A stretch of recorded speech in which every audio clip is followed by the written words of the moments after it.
I just wish it's something that everyone fundamentally understood, because it's really awkward when epic brands come to you and they're like, we want to do PR. And you're like, yeah, but like you need to be part of this. We can't just have your product doing it. And yes, you'll get product features without an amazing story for sure, but you're not going to get page space. You'll get a little photo of your product on a page amongst many other products, and that will have impact, of course.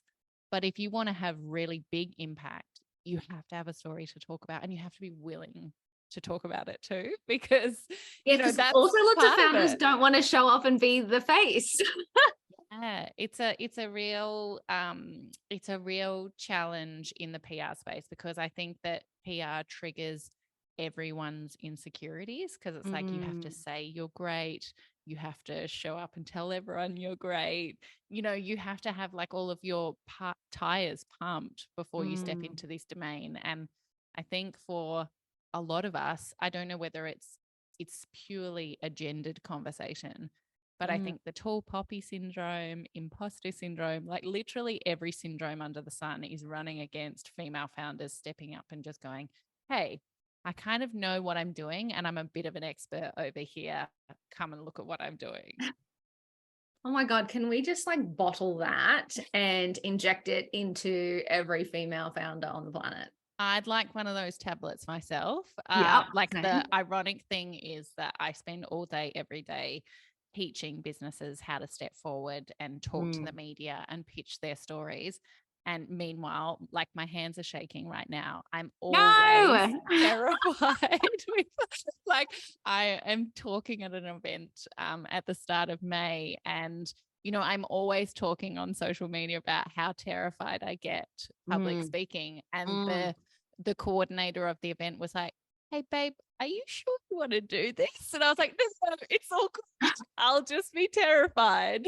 But, I'm happy to show up terrified. Yeah. Yeah. But like, I know the power and the impact that it has on your business to get out and share your story. Yeah. So I do it time and time again. But I also know that there's a process that you have to go through to push yourself into the discomfort. And 9 times out of 10, it's about stepping when you feel uncomfortable and you feel like you're not ready.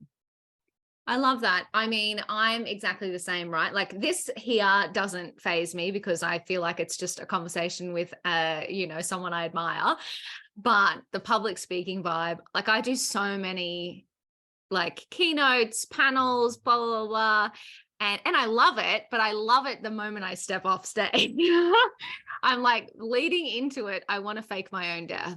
Yeah. Like, how 100%. can I get out of this? Totally. And, my cycle is also like fear avoidance. So the thing that I'm afraid of, I'll try not to think about and try not to, engage with until it's the last minute. And then it becomes a self-fulfilling prophecy because I'm like not prepared because I avoided it.